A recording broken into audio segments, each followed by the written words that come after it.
मित्रांनो, इयत्ता 6वीच्या मराठीमधला 19वा पाठ मले बाजारला जायचं बाई हा पथनाट्य स्वरूपामध्ये असणारा पाठ या ठिकाणी आपण अभ्यासायचा आहे.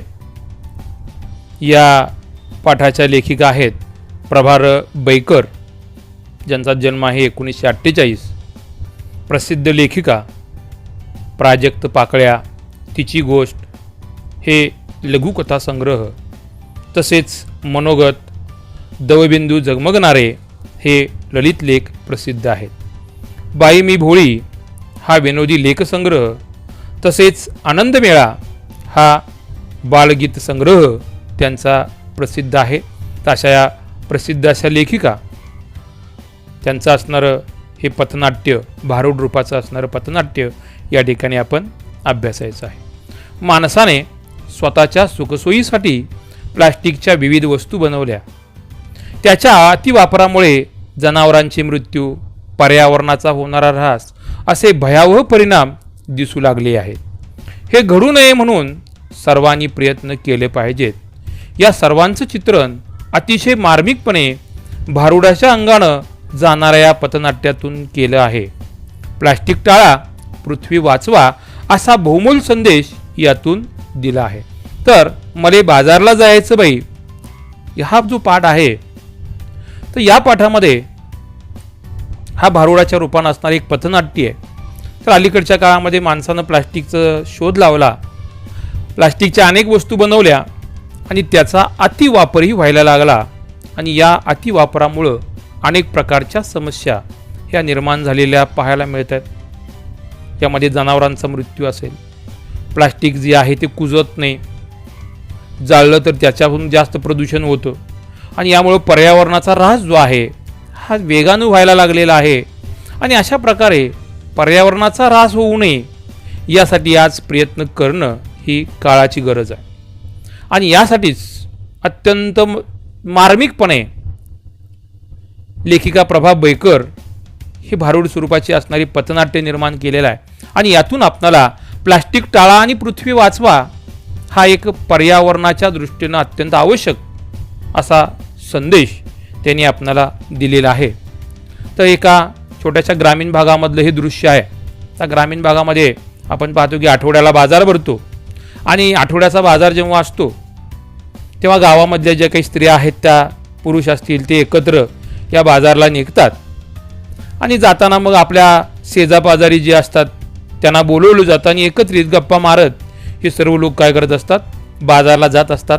तशाच प्रकारे हे जे पथनाट्य आहे, या पथनाट्यामध्ये सुद्धा आठवड्याच्या बाजाराला काही स्त्रिया निघालेल्या आहेत आणि घराच्या दारामध्येच एक स्त्री डोक्याला हात लावून बसलेली आहेत. ती बाजारला येत नाही आहे. मग सगळेच बाजारला जाणारे तिच्याजवळ गोळा झालेले आहेत आणि त्या ठिकाणी त्यांचा संवाद सुरू आहे. ती बाई म्हणते, मले बाजारला जायचं नाही, मले बाजारला जायचं नाही. गोळा झाले लगेच म्हणतायत, का ग बाई, का ग बाई, का ग बाई.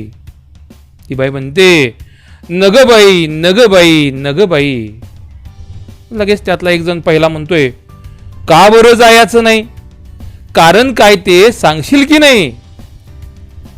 त्याबरोबर ती बाई म्हणते, आव बाजारला जायचं, कशा कशाची खरेदी करायची. दुसरा म्हणतोय, कशा कशाची, कशा कशाची.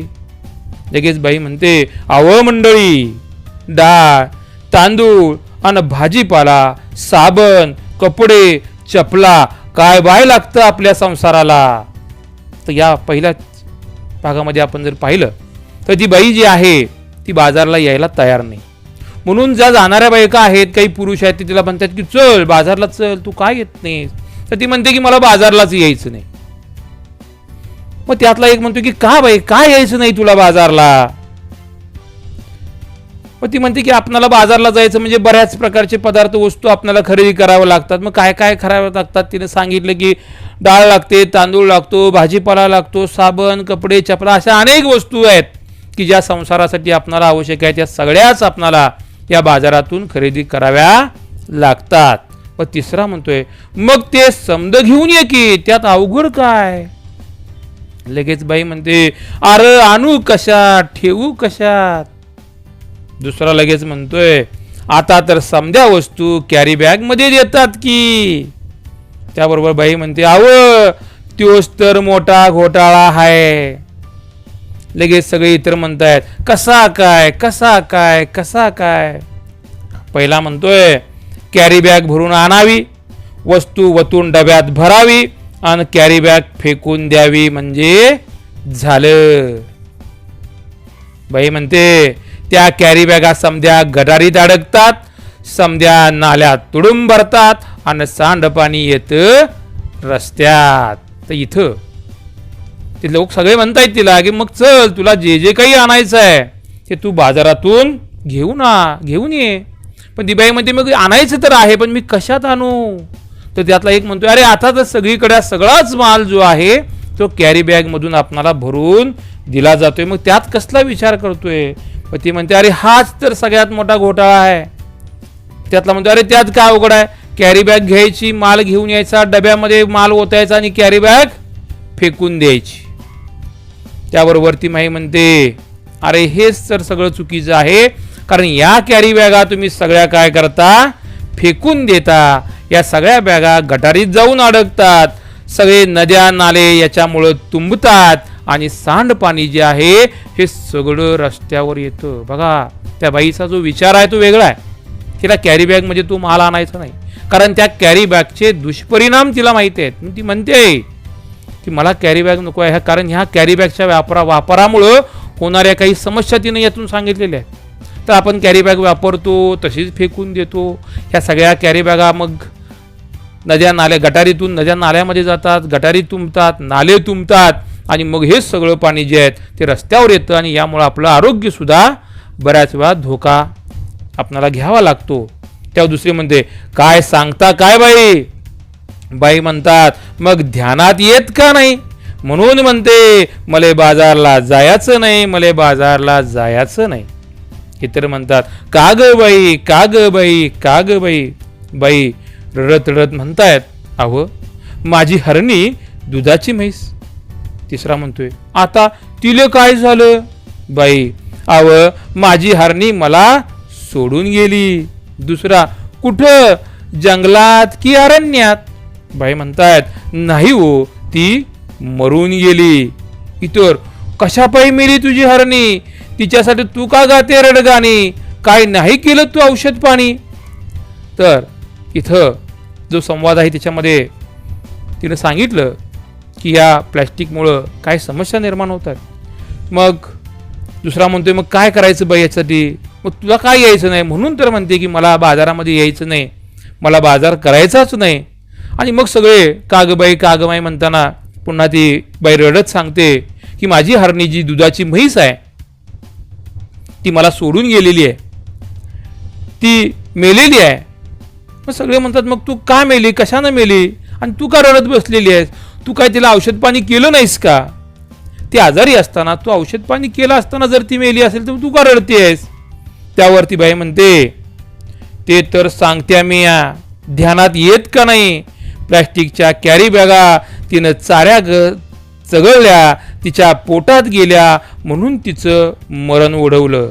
तिचं बिचारं रेडकू रडलं, दुधा वाचून त्या लेकराचं अडलं. माझं मन खूप तडफडलं, प्लास्टिकचा कचरा हेच कारण, जनावराचं ओढवते मरून, म्हणून म्हणते. इतर, काय म्हणते. बाई म्हणते, मला बाजारला जायचं नाही, मला बाजारला जायचं नाही. त्या ठिकाणी बाईने सांगितलं की मी औषध पाणी केलं नाही म्हणून माझी हरणी मेली नाही, तर तुमच्या या प्लॅस्टिकच्या बॅगामुळे माझी हरणी मेलेली आहे. तर या प्लॅस्टिकच्या कॅरी बॅगा ज्या आहेत त्या तिनं चाऱ्यागत चगळल्या आणि पोटामध्ये गिळल्या आणि पोटामध्ये त्या अडकल्या, त्या तिला पचवता आल्या नाहीत आणि यामध्येच पोट फुगून ती माझी हरणी मेली. यामध्ये तिचं मरण ओढवलं आणि यामुळे तिचं बिचारं रेडकू रडलं आणि त्याला दूध न मिळाल्यामुळं ते सुद्धा त्या ठिकाणी अडलं, तेही मेलं. आणि या सगळ्या प्रकारामुळे माझं मन खूपच तडफडलेलं आहे आणि ह्या सगळ्या मागं प्लॅस्टिक हे एकमेव कारण आहे की ज्यामुळं माझ्याच नव्हे अशा अनेक जनावरांचं मरण या प्लॅस्टिकच्या बॅगांनी ओढवलेलं आहे. म्हणून म्हणते, काय म्हणते, तर मला बाजारला यायचं नाही, मला बाजारला जायचं नाही. त्यावर पहिला म्हणतोय, सरकारने काढलाय आदेश, प्लास्टिक नका वापरू, हे त्यातलं विशेष, सजीवांना वाचवूया हा दिलाय संदेश, पेपरातली बातमी वाचली की नाही, आता काय तुम्ही अंगठा बांधर नाही. तिसरा म्हणतोय, सांग रे बाबा सांग, मला आठवत नाही, पेपरात आलंय तरी काय. बाई म्हणतायत, त्या समुद्र किनाऱ्यावर. दुसरा, काय झालं समुद्र किनाऱ्यावर. बाई, त्या समुद्र किनाऱ्यावर मरून पडली बिचारी 2000 कासवं, त्यांच्यासाठी डोल्यातून वाहतात आसव. तिसरा, अर फार वाईट घडलं, प्लास्टिकच्या विळख्यातून जलचर सुधीक नाही वाचलं. तर हा सगळा चर्चाच्या ठिकाणी सुरू असताना त्यातला एक जण म्हणतोय की आता सरकारनं सुद्धा आदेश काढलेला आहे की प्लास्टिकचा वापर करू नका, सजीवांना वाचवूया, असा संदेश सुद्धा सरकारनं दिलेला. तुम्ही पेपर वाचलेला नाही काय. पण त्यावर म्हणतोय की तिसरा, अरे होय बाबा, काय आलंय पेपरात ते तर सांग. तेव्हा तो सांगतोय की समुद्राच्या किनाऱ्यावर या प्लास्टिकच्या अतिवापरामुळं कासवांना सुद्धा आपला जीव हा गमवावा लागलेला आहे. 1-2 नव्हे, जवळजवळ 2000 कासवांना या प्लास्टिकमुळे आपला जीव गमवावा लागलेला आहे. आणि हे सगळं पाहिल्यानंतर या प्लास्टिकच्या अतिवापरामुळं पृथ्वीवरचे सजीवच नव्हे तर पाण्यातले जलचर सुद्धा आता वाचलेले नाहीत. तर अशा प्रकारचा हा परिणाम या प्लास्टिकचा सगळ्याच सजीवांच्यावर होताना आपल्याला पाहायला मिळतोय. पुढे बाई म्हणतायत, ध्यान देऊन ऐका, एवढंच नाही, पहिला आणखी आखरीत घडलंय काय. बाई सांगतायत, प्लास्टिक वापरू नका, सरकारनं केलाय कायदा, सजीवांना वाचवायचा केलाय वायदा. दुसरा, खरंच की काय. बाई म्हणतायत, आपण आणि पोरं बाळ खाणार काय, आपली काळी माय ओसाड होत आहे. तिसरा, कशी काय. या ठिकाणी हे जे काही चाललेलं आहे सगळं काही विचित्र घडत आहे. मग ती बाई म्हणते की आता प्लास्टिकचा आपण वापर करायचा नाही, सरकारनं सुद्धा प्लास्टिक वापरू नका असा कायदा केलेला आहे. कारण सजीवांना जर जगायचं असेल तर हा प्लास्टिकचा वापर आपण कमी केला पाहिजे. दुसरा म्हणते, खरंच की काय, असं काय केले काय. बाई म्हणते, होय, अरे हे जर आपण केलं नाही तर आपल्या पोराबाळांना खायला मिळणार काय. कारण आपली काळी माई सुद्धा आता यामुळं ओसाड व्हायला लागलेली आहे. कारण प्लास्टिकचा अतिवापर झाल्यामुळं बऱ्याच ठिकाणी आपण पाहतो जमिनीवर या प्लास्टिकचे थरच्या थर साचलेले आहेत आणि यामुळं या जमिनी सुद्धा आता नापीक व्हायला लागलेल्या आहेत. आणि जमीन नापीक झाल्या तर आपणाला खायला अन्न मिळणार कुठून. त्यावर तिसरा म्हणतोय, कशी काय. बाई म्हणतायत, जमीन नांगरली, प्लास्टिकची जाळी वरती आली, शेतात पीक येईल कसं, कशी मिळतील खंडीवर कंस, म्हणून म्हणते मला बाजारला जायचं नाही. ती म्हणते, अरे जमीन जर नांगरायला गेलो तर सगळे प्लास्टिकची जाळीच त्या जमिनीतून वर येत आहेत. अशा शेतामध्ये जर पीक पेरलं तर पीक येईल का. आणि पीक नाही आलं तर लोकांना खंडीवर कंस मिळणार का, अन्न कुठून मिळणार. आणि असंच झालं तर आपल्यावर सुद्धा एक दिवस उपासमारीची वेळ येईल. आणि म्हणून म्हणते की मला बाजारला काही जायचं नाही. हे सगळं या प्लास्टिकमुळे होणारे जे काही परिणाम आहेत हे परिणाम त्या स्त्रीने, त्या बाईनं आपल्या समजलेल्या सगळ्या लोकांना ती सांगत आहे. आणि मग पहिला म्हणतोय, यापेक्षा मी सांगतो तसं करू, समद्या लोकांना उपदेश कर. बाई म्हणते, तो काय. तिसरा म्हणतोय, वापरू पिशवी कापडाची आणि कागदाची, प्लास्टिक पिशवी नकोच, काळजी घेऊ वसुंधरेची. इतर म्हणतात, आता तरी बाजारला जाशील का नाही. बाई म्हणते, होय, पण मी प्लास्टिक थैली हातात धरणार नाही, मला बाजारला जायचं आहे. तर मग तो असणारा प्लास्टिकचा असणारा सगळा परिणाम हा सगळ्या लोकांच्या लक्षात येतो. आणि मग त्यातला तिसरा म्हणतो की आता आपण असं करू, वापरू असा तू आता सगळ्यांनाच सांग की सगळ्यांना काहीतरी तू उपदेश कर. तिसरा म्हणतोय, काय करू. बाई म्हणते, काय करू. तिसरा सांगतोय की आता आपण वापरू पिशवी कापडाची किंवा कागदाची, प्लास्टिक पिशवी नकोच, आणि काळजी घेऊ या वसुंधरेची, म्हणजे या पृथ्वीची काळजी आपण करायची असेल तर प्लास्टिकचा वापर आपण टाळला पाहिजे, कापडी किंवा कागदांच्या पिशव्यांचाच वापर आपण केला पाहिजे. आणि मग सगळे म्हणतात की आता तर तू बाजारला येशील की नाही. त्याबरोबर ती बाई म्हणते, होय, पण मी प्लास्टिकची पिशवी काही हातात धरणार नाही, मला बाजारला यायचं आहे, मला बाजारला यायचं आहे. आणि सर्वजण मग चला चला चला बाजारला चला, कापडाची थैली घेऊन बाजारला चला. तर एकूणच काय, तर हे प्लास्टिक जे आहे, या प्लास्टिकमुळं पर्यावरणाचा प्रचंड ऱ्हास होत आहे. प्लास्टिक हे न घटन पावणार म्हणजे विघटनशील नाही आहे, त्याचं विघटन होत नाही आणि ते तसंच पडून राहतं. आणि यामुळं जमीन नापीक होऊ लागलेली आहेत, नदी नाले समुद्र हे याच्यामुळं प्रदूषित होत आहेत. आणि यासाठी या प्लास्टिकचा वापर टाळणं ही आज अत्यंत आपल्या काळाची गरज आहे. सजीवांना जगायचं असेल तर प्लास्टिकचा वापर आपण कमी करणं हे गरजेचं आहे. आणि म्हणूनच कागद कपडाच वापरा, नको प्लास्टिकचा कचरा, होत नाही त्याचा निचरा. आर्ततेने सांगते वसुंधरा, कागद कपडाच वापरा. तर ही असणारी वसुंधरा, ही पृथ्वी आपणाला जर चांगली ठेवायची असेल तर आपणाला कागद किंवा कपडाच वापरला पाहिजे आणि प्लास्टिक हे सोडलंच पाहिजे. तरच आपणाला हरित अशी ही पृथ्वी अनेक वर्ष पाहता येऊ शकेल.